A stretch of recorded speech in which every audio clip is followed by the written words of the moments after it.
Hello. Today my topic is about women in the U.S. military, and I believe we should have the same rights as men do. So I chose a quote. To be a soldier, one needs that special gene, that extra something that enables a person to jump into one-on-one combat. Something, after all, that is just unimaginable to most of us, as we are simply just not brave enough. And this was said by Rupert Everett, actor, published in 2006. My three reasons for choosing this topic are the history of women in the U.S. military, the women of combat and the questions of standards, and the problems women in the military face today. Did you know that women have been a part of the military for over 100 years now? According to Deborah Simmons, from the article A History of Women in the U.S. Military, Deborah Simmons was from Plymouth, Massachusetts, and she was the first American soldier, as a woman, of course. Women were usually impacted to join the army, but they were never allowed to, so they joined by somebody else's name. Like, they would go as men, disguised as men. They would use their brothers, their fathers, their uncles, cousins, whomever they thought they could use to get enlisted. Women were reported to be in the Revolutionary War, the Civil War, the Mexican War, also World War I and II. Deborah was wounded twice. She cut a musket ball out of her thigh so the doctor wouldn't find out she was a woman. In 1804, Deborah was awarded a pension for her service. Little did they know she was listed after her dead brother, Robert.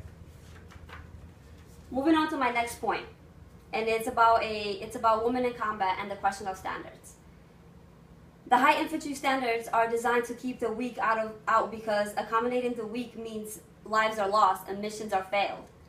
According to June Eden, author of the article, why would women have to not be able to join the army? Why are we the weak ones? Those are my questions that I want answered. Women are not allowed for a second qualification, which I think is absurd, but men are, which men are supposed to be stronger, but they're allowed a second chance, but women are not. That's just out of this world. Women tend to suffer more injuries, said a man in the article I was reading. I have my visual aid, and this represents a fearless woman in the battlefield, and I titled it The Powerful Woman in the U.S. Military.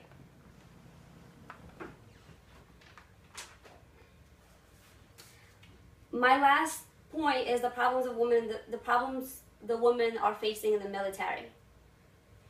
Women are faced with PTSD, which is post-traumatic stress disorder.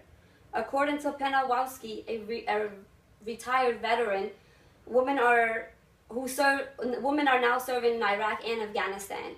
That makes up about 15% of the U.S. military. 15% of the women in the military have been pressured for sexual favors in order to reach higher standards and be higher in the military commands.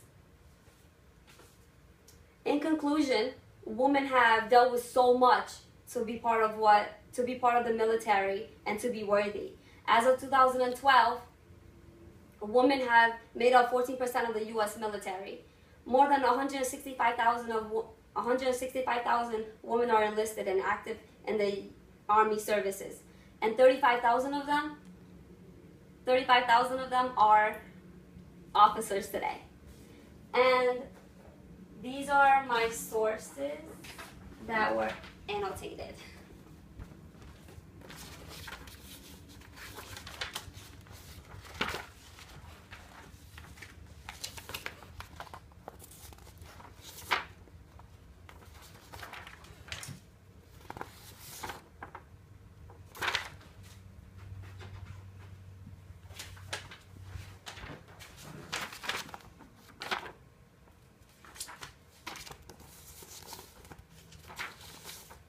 Thank you.